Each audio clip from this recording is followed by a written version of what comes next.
이 영상을 끝까지 보시면 딱 3가지를 알 수 있어요. 첫째, 가로수길은 공실률 45%로 망해가는데 성수동은 왜 빈가게가 없는지. 둘째, 무신사, 크래프톤, SM엔터테인먼트가 왜 하필 성수동을 선택했는지. 셋째, 그리고 이게 여러분 사업이나 투자에 어떤 힌트를 주는지. 근데 이 3가지 답이 사실 하나로 연결돼 있어요. 10년 전만 해도 구두 공장에 자동차 정비소가 가득했던 낡은 공장지대가 2025년에 외국인 관광객 500만 명이 오고 연간 1조 5천억 원을 만들어내는 곳이 됐습니다. 어떻게 이게 가능했냐? 그 공식을 지금부터 데이터로 풀어드리겠습니다. 성수동은 1960년대부터 공업지대였습니다. 구두 공장, 봉제 공장, 인쇄소, 자동차 정비소가 3,000개 넘게 있었어요. 1990년대 후반부터 제조업이 사그라들면서 버려진 공장만 남았고요. 보통 이런 상황에서 도시는 어떻게 합니까? 다 밀어버리고 새 건물 짓습니다. 유리 건물 세우고 프랜차이즈 입점시키면 끝이라고 생각하죠. 성수동은 반대로 했어요. 2017년에 성동구가 전국 최초로 붉은 벽돌 건축물 보전 및 지원 조례를 만들었습니다. 낡은 공장 건물을 붉은 벽돌로 리모델링하면 공사비의 50%, 최대 2천만 원을 지원해줍니다. 건물 높이 제한도 최대 45%까지 풀어줬어요.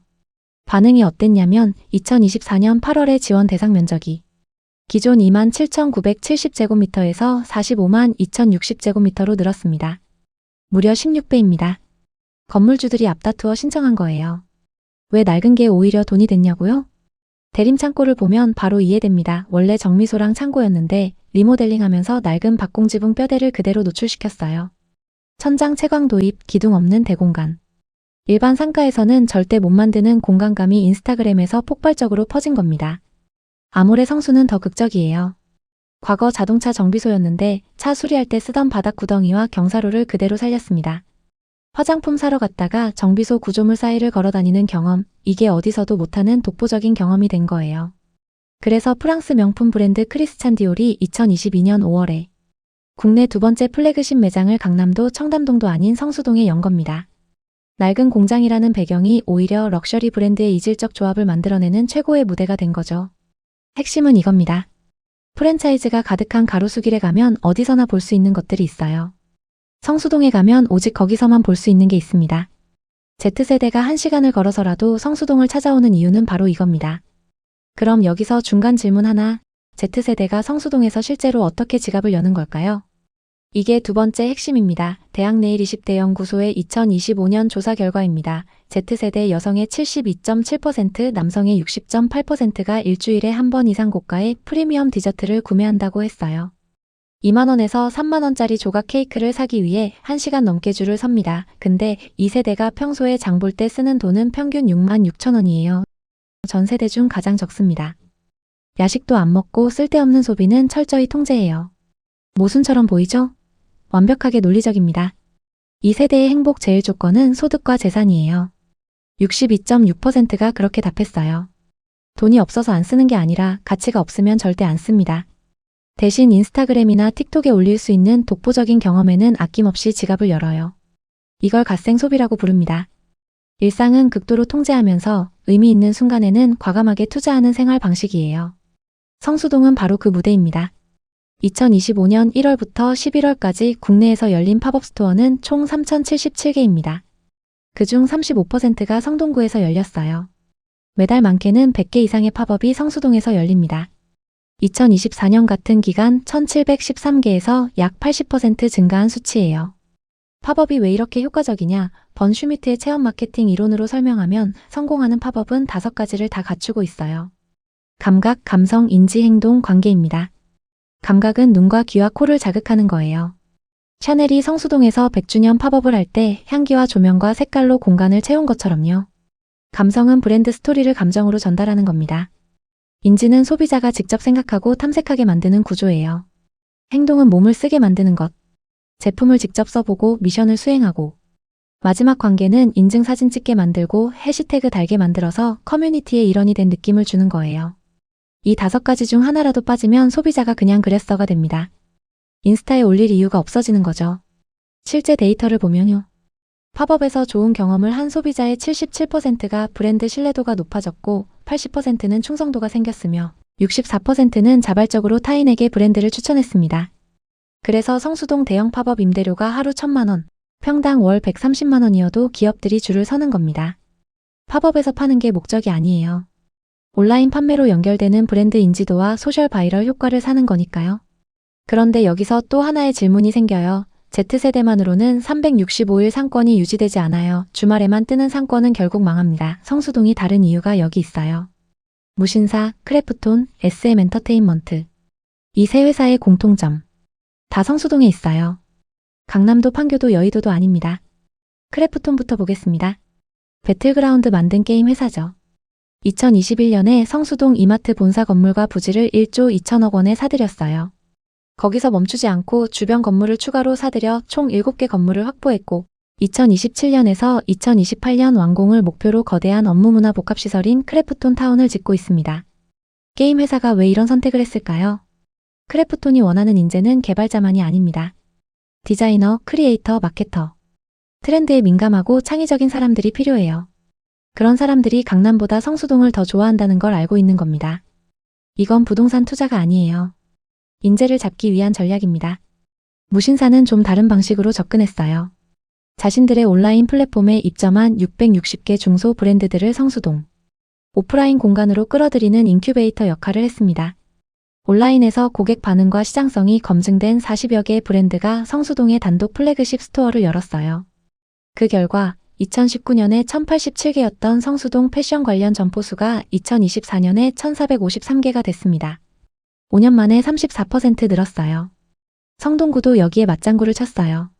성수 IT 문화 콘텐츠 산업 유통개발진흥지구를 4배로 확대하고 이 지구에 들어오는 기업한테는 용적률을 최대 560%까지 허용하고 건물 높이 제한을 120m까지 올려줬습니다.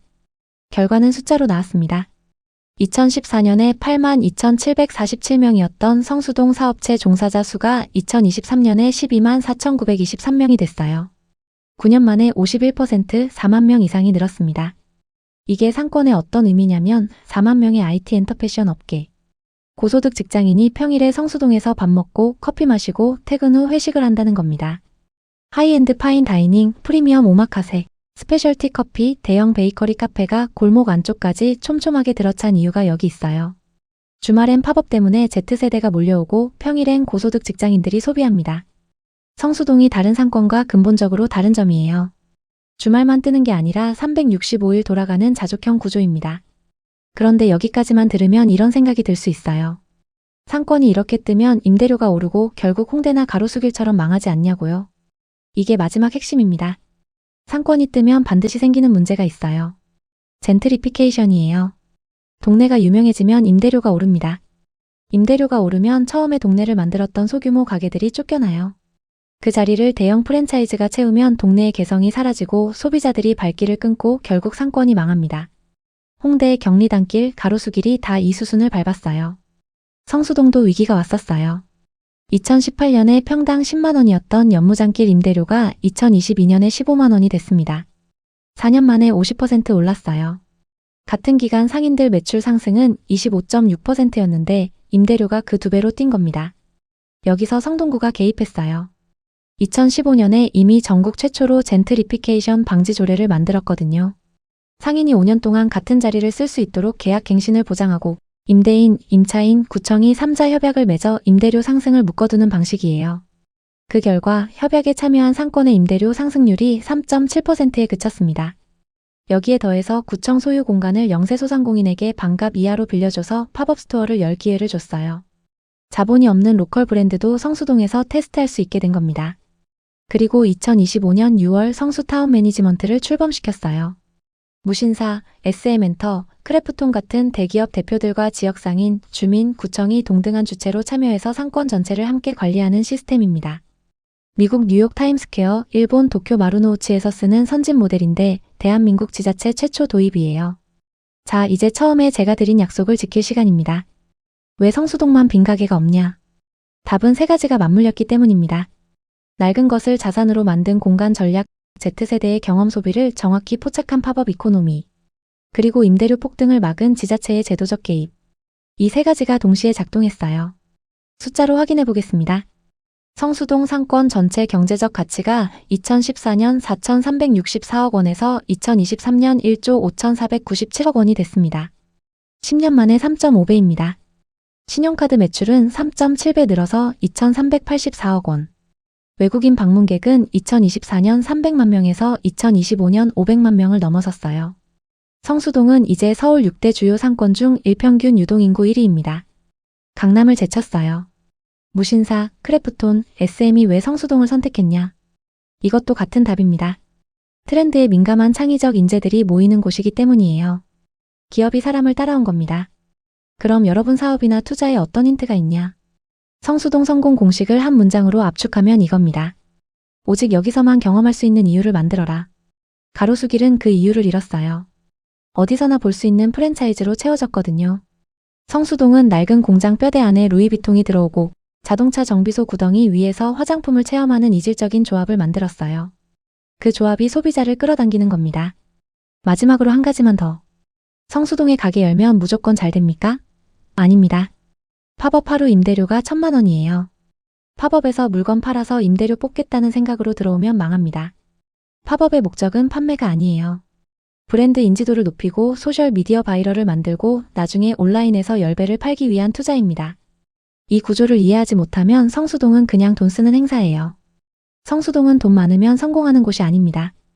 경험을 만들 수 있으면 성공하는 곳이에요. 그 차이를 이해하는 것, 그게 출발점입니다.